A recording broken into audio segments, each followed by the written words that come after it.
Hi all, welcome back to Vows and Venues. Today we're in the Druids Glen resort, which is situated in the Wicklow Mountains.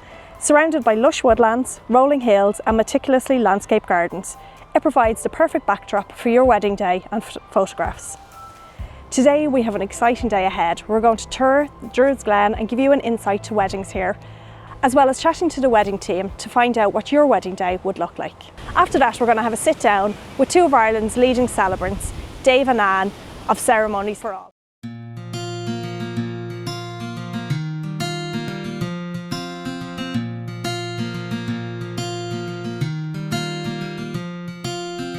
Another turning point, a forsaken in the road. Time grabs you by the wrist, directs you where to go. So make the best of this test, don't ask why. It's not a question but a lesson learned in time. It's something unpredictable, but in the end it's right. I hope you had the time of your life.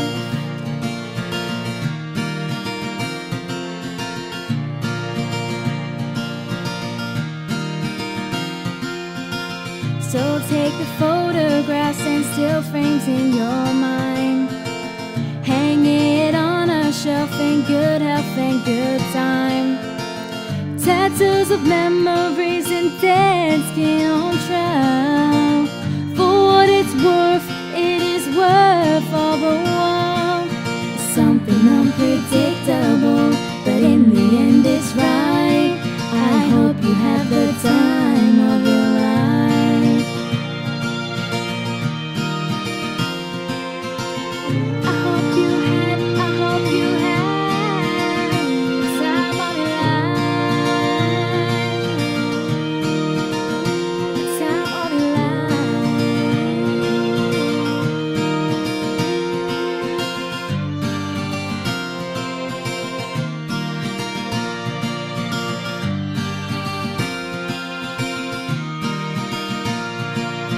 Something unpredictable, in the end it's right.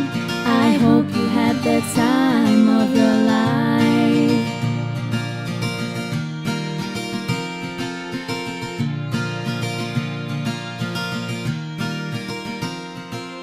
Something unpredictable, but in the end it's right.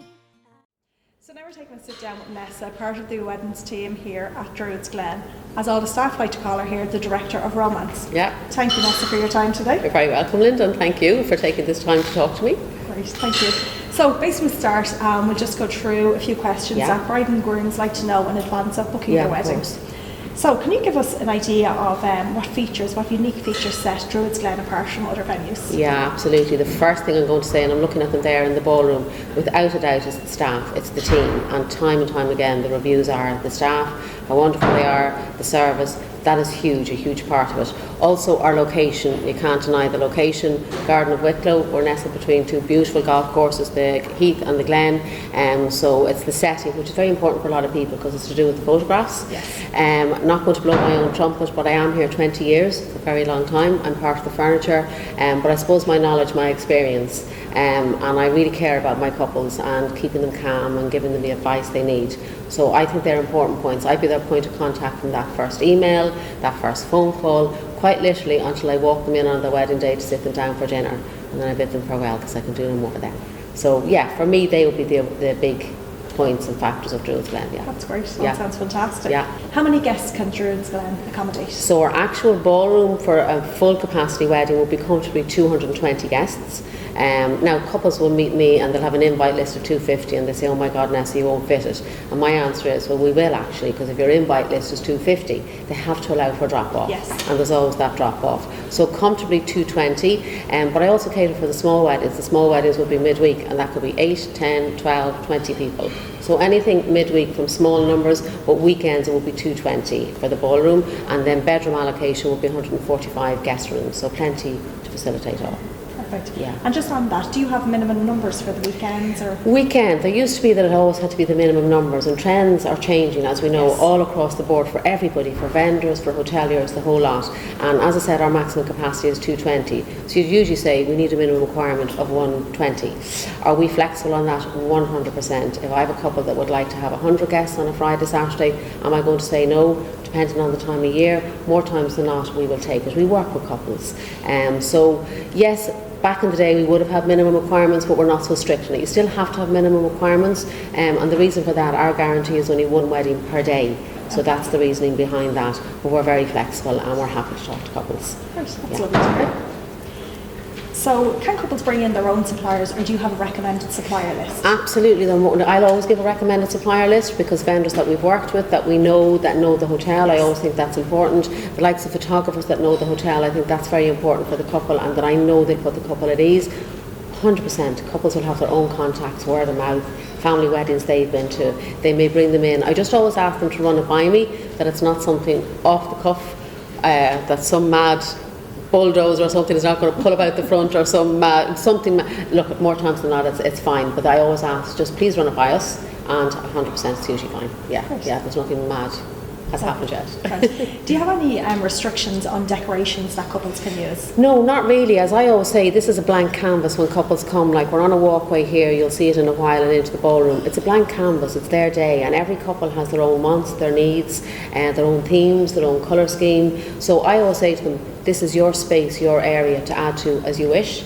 Again, just to run it by us, the only thing I ask is not to knock nails into walls or tape things onto walls. We can use blue tack and things like that. But some good suppliers, they will do it all properly. They work with us. We all work together. We all talk together. So no, very flexible. Great. Yeah. Can you tell us about the type of wedding packages you offer? Yeah, so we like to keep our wedding packages simple, self-explanatory, because the more detailing you put in there, couples get very confused, and it's kind of, what am I getting? It literally, we have one sheet that says exactly what is included from beginning to end, from their arrival, for their meal, their wine with their meal, their evening foods, their decor in the room. It's an all-inclusive package. Midweek for next year, I'm going to say, that would start from 120 per person, and then on a weekend, on a Saturday, that would go up to 132 per person. But it's very straightforward. We don't include vendors in our package. I think that, again, that's a very personal thing, because couples like to pick their own vendors as well. So yeah, packages all-inclusive from arrival to evening for food, beverage and room decor. Lovely. That's great. Do you offer civil ceremonies on site? Oh, absolutely. Civil ceremonies are gone huge, as we know, and it's not to do anymore with religion or second marriage. It's couples want that full day to be seamless. So most of them will check in the night before. Couples and families will stay the night before. Ceremony we'll do on site, either in the ballroom, depending on the time of year. If it's winter time, we're not putting them outside. So we'll do one half of the ballroom, and then we have a lovely outdoor area called our woodland. So this summer, thankfully, we have got to have a lot of our ceremonies outdoors. Today we have a wedding, it's a church, but absolutely we cater for our ceremonies on site. So on that, talking about civil ceremonies, you do have site outside. So for inclement weather, obviously we're in Ireland, we are going to get it every so often. You obviously have a backup plan for that. Absolutely. So usually when it's a ceremony on site, and today is a lovely day, and everybody wants it outdoors, but as you say, we live in Ireland. We don't get the weather that we would get abroad. So our backup plan, I never make a decision until the actual day. And even though the sun could be shining in the morning, we could have gale force winds, lashes of rain, as we all know, come lunchtime. So here we'll make a decision about 11, half 11. It's not a decision we make lightly. We have yet to be caught out. But if the weather isn't good, we will do it in one half of the ballroom. As I said, our ballroom holds 220, but it divides in two. So it enables us then to make a decision. We'll set the ceremony up inside. As soon as the ceremony is over, we'll turn the ballroom around, guests will come for their drinks. So again, it's to keep it seamless, there's no stress. Do we touch base with the couple? Of course we do, it's their day. And if I'm bringing it indoors when they would like it outdoors, I'm talking to them, I'm explaining it's for the good of them, it's to make sure their guests are happy, not cold, out in gale force winds, hair blowing.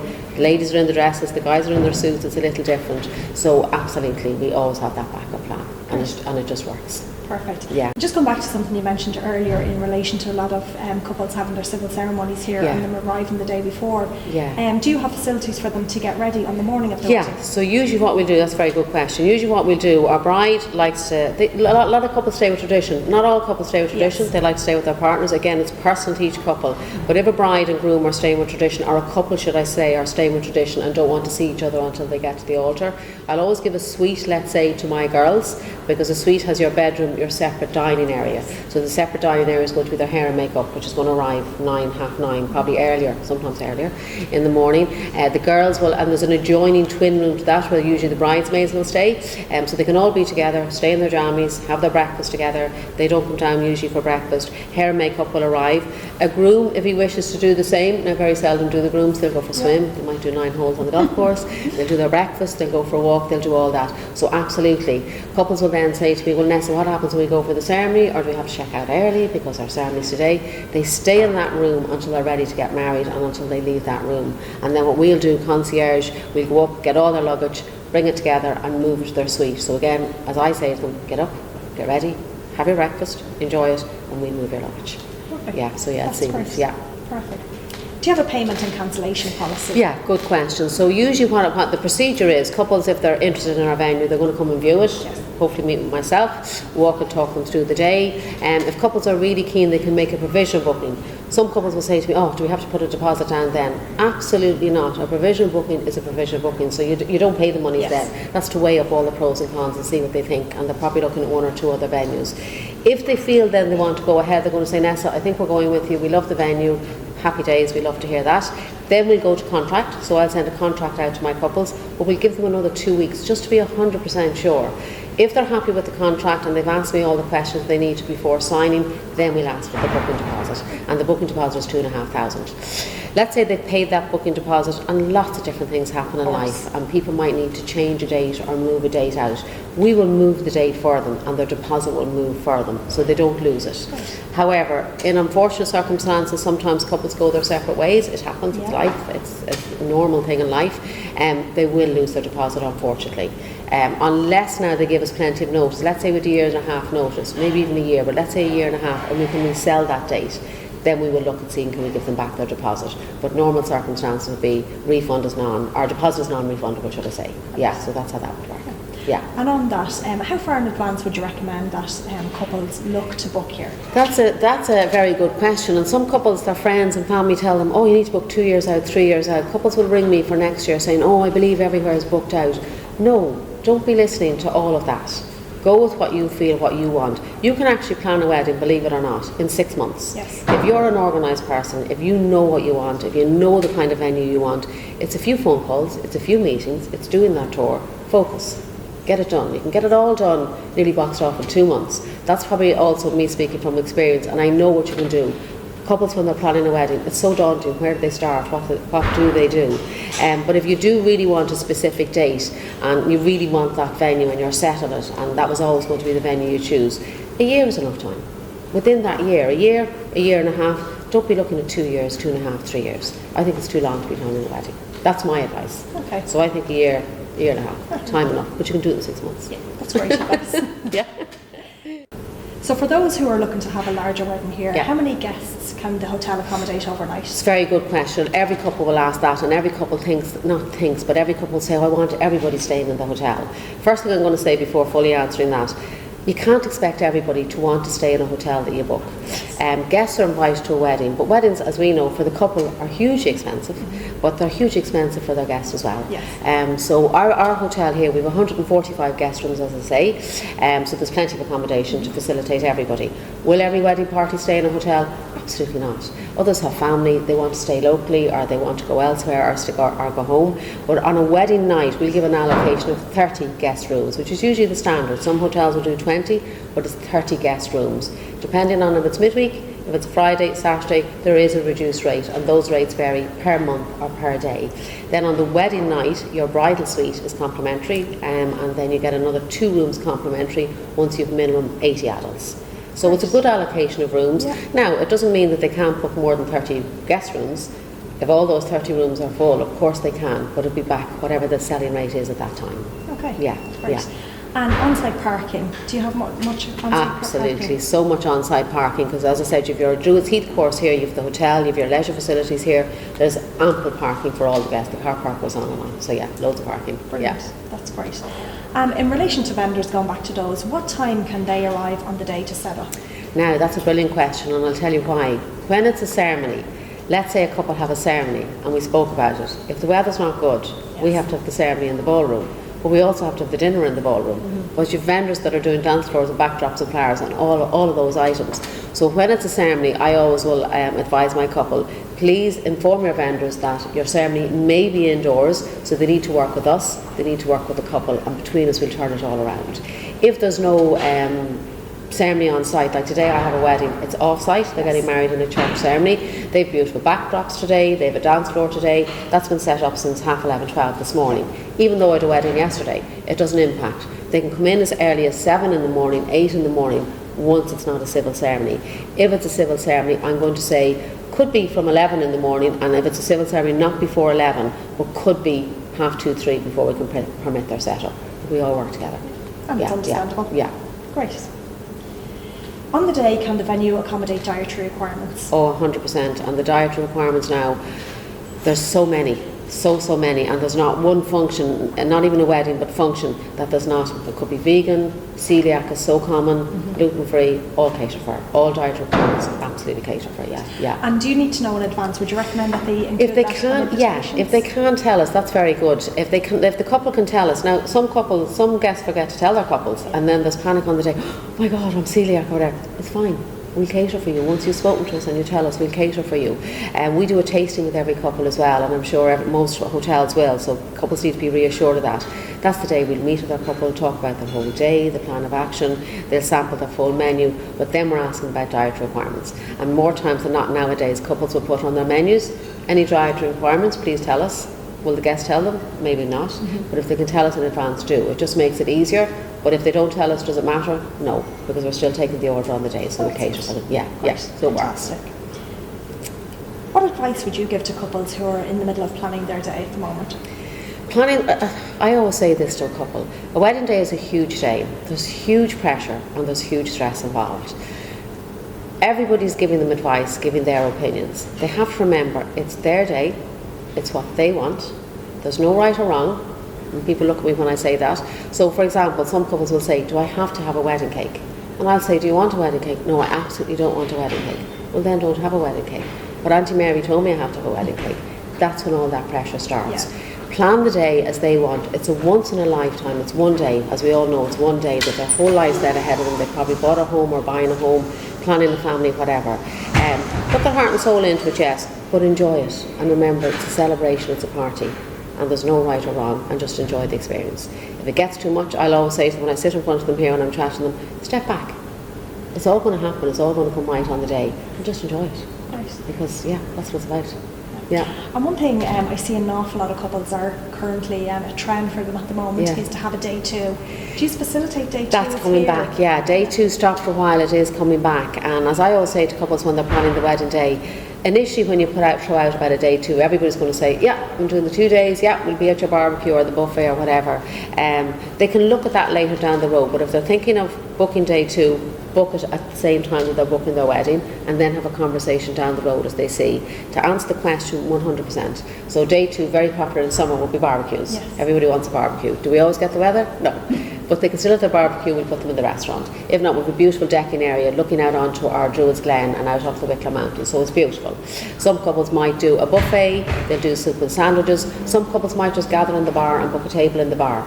Can they book the whole bar? No, it's a public bar. We can book tables in the bar, depending on the numbers. But absolutely day twos are huge and there's plenty of options there for them. That's some couples as well actually on day two, they might do an afternoon because not everybody's staying, but then you might have a whole gang of them staying the next night and have really made a weekend of it. So we might organise music and finger foods then later on that night as well. So there's lots of opportunities. That's okay. That's great. That's a lot of information for couples to hopefully to take in. Yeah, it's a lot, and it is a lot, but it's very manageable. But again, it will help them. Yeah. Hopefully, yeah, that's what it's all about. So I think that's all the questions we have for you today. Brilliant, Linda. So I'd like to thank you and the team for allowing us to come on site and record so good. today. It's so appreciated, and thank you as well for your time as well. So it's been brilliant.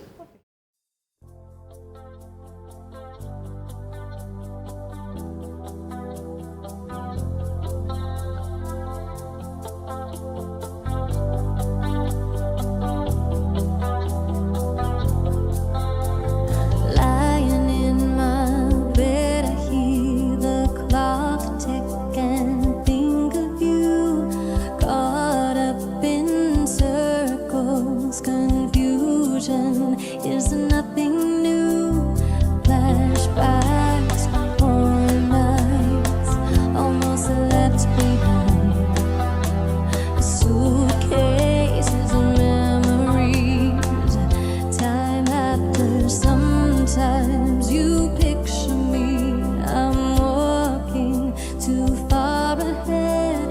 You're calling to me. I can't hear what you have said. Then you say, oh, so I fall behind. The second hand unwinds. If you're lost, you can look and you will find me. Time after time. If you fall, I will catch you. I'll be waiting. Time after time. If you're lost, you can look and you will find me. Time after time. If you fall, I will catch you. I'll be waiting. Time after time.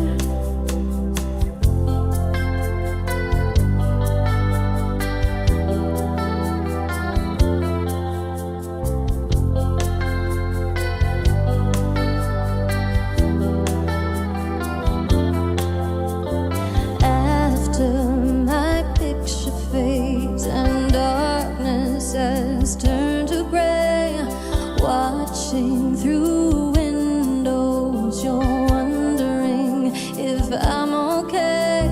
Secrets stolen from deep inside. The drum beats out of time. If you're lost, you can look and you will find me. Time after time. If you fall, I will catch you. I'll be waiting. Time after time. If you're lost, you can look and you will find me. Time after time.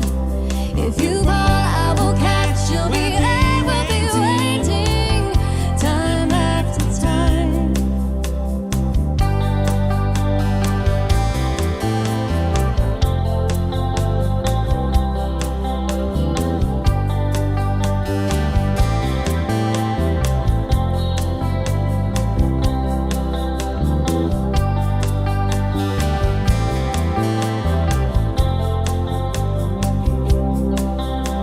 Then you say, go slow, I fall behind.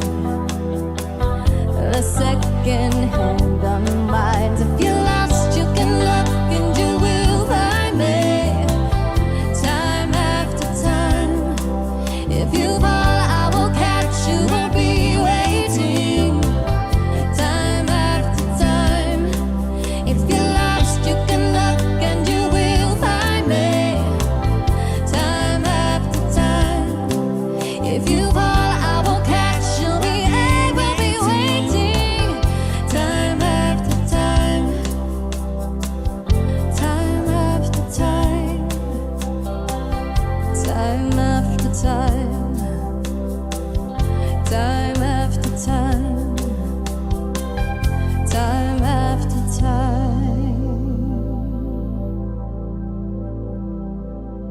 So here we are today with Anne Dempsey and Dave Russell of Ceremonies for All.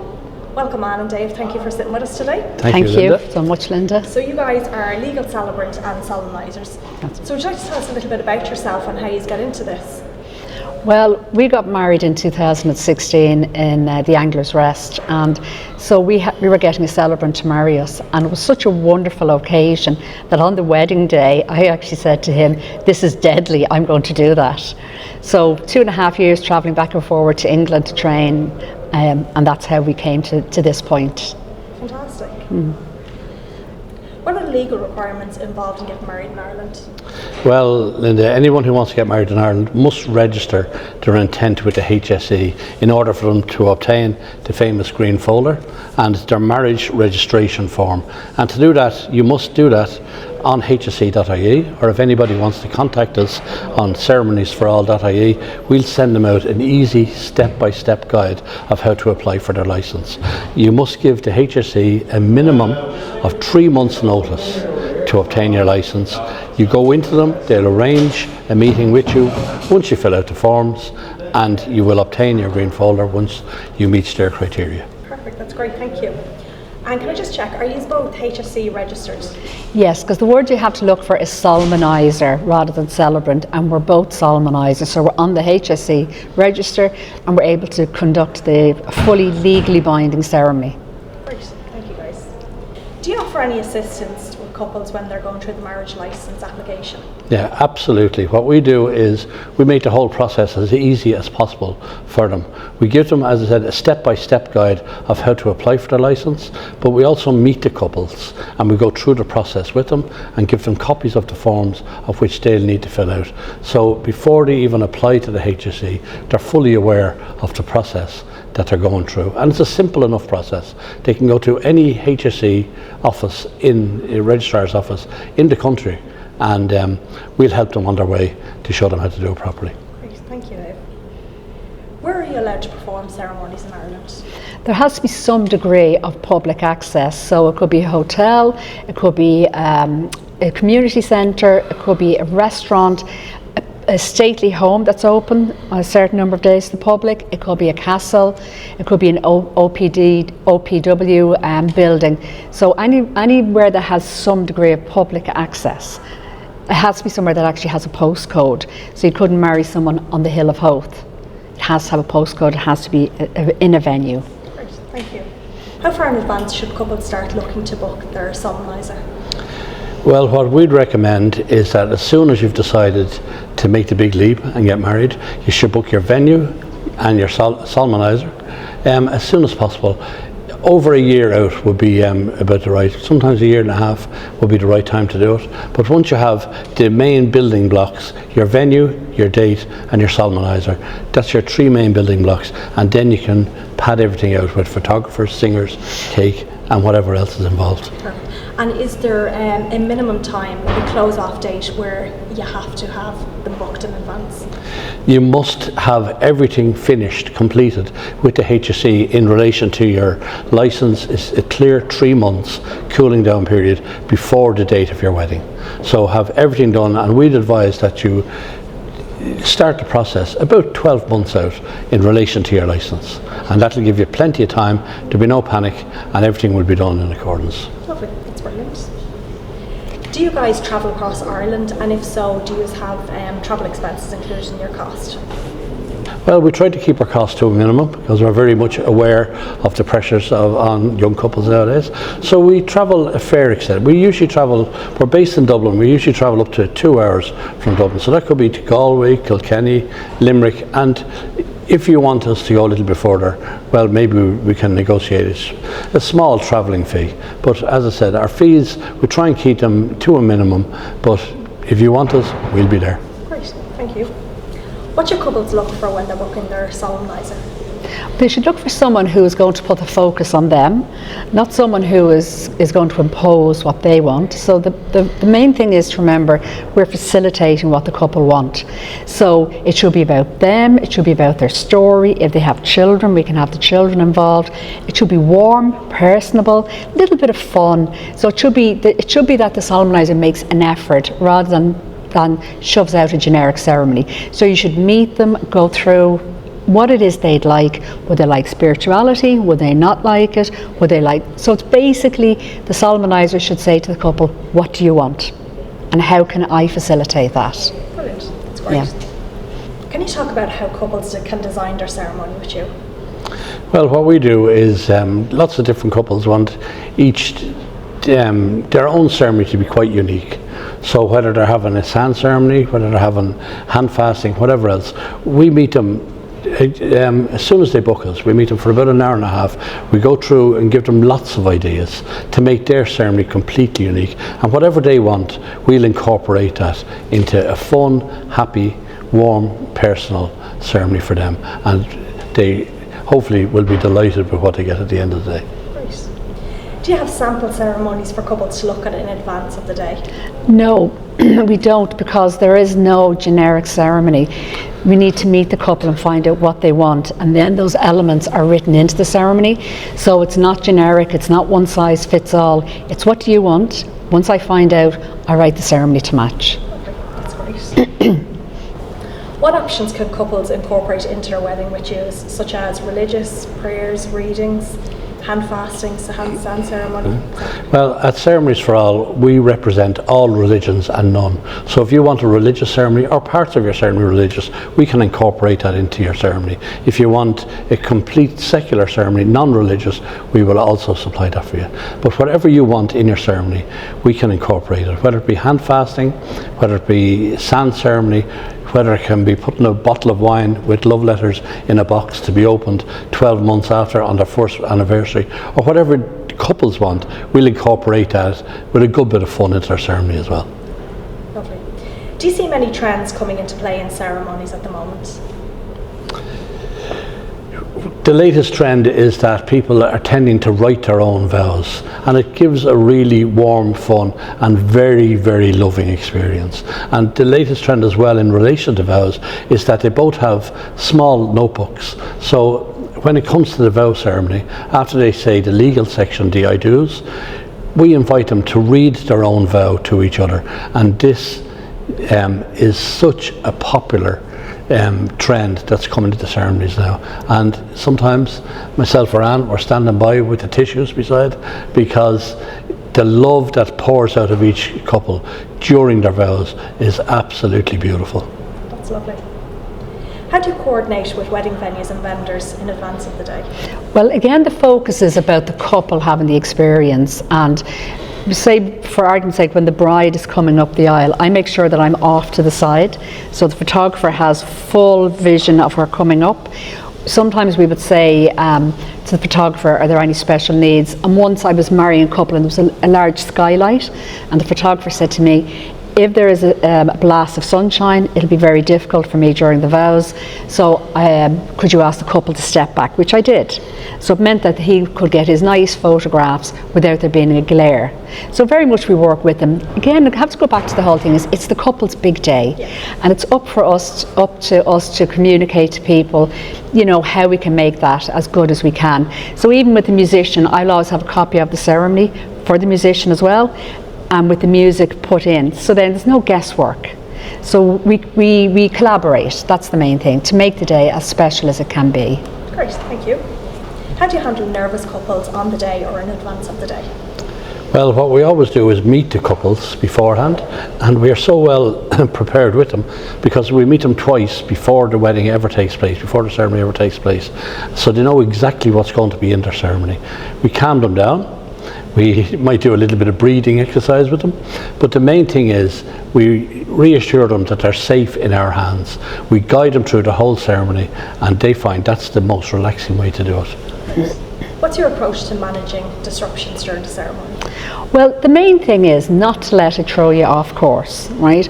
And it's the whole thing, control the controllables. So before a wedding, I have rehearsed it a few times myself. I know what I have to say. I'm quite familiar with the material. If something happens, then all you do is make a laugh. So if a child comes up and runs up to you and wants to stand beside you, that's fine, let them be there. If they want to climb up on their mum and dad, that's fine. Sometimes we put out an extra chair for them. So the whole thing is live broadcast, deal with whatever has to be dealt with, have a laugh. Irish people respond very well if you just laugh at something. And again, with children as well, you can't expect children to sit from the sidelines all the time. So facilitate them. If they want to stand beside you, let them stand beside you. You know, if they want an extra chair, give them the extra chair. Make them happy. True. Yeah. Do you have any advice that you've learned over the years that might help brides and grooms in the run-up to their day? Relax. Be prepared. Have everything done. Say, if you can, a week or two prior to your ceremony, go over everything with us, have a chat with us. We always meet them again a short time before the ceremony, whether it's through a personal meeting or a Zoom call. But the main thing is, don't leave everything to the last minute. And once you're prepared, everything will go absolutely smoothly. Have confidence in your solemnizer and in your celebrant, and everything will be absolutely perfect. There'll be nothing to worry about. Don't worry. Don't take anything. Just relax. Great. Thank you, guys. I think that's all the questions we have for you today. Just like to say thank you both for coming here. And thank you very much. Appreciate it.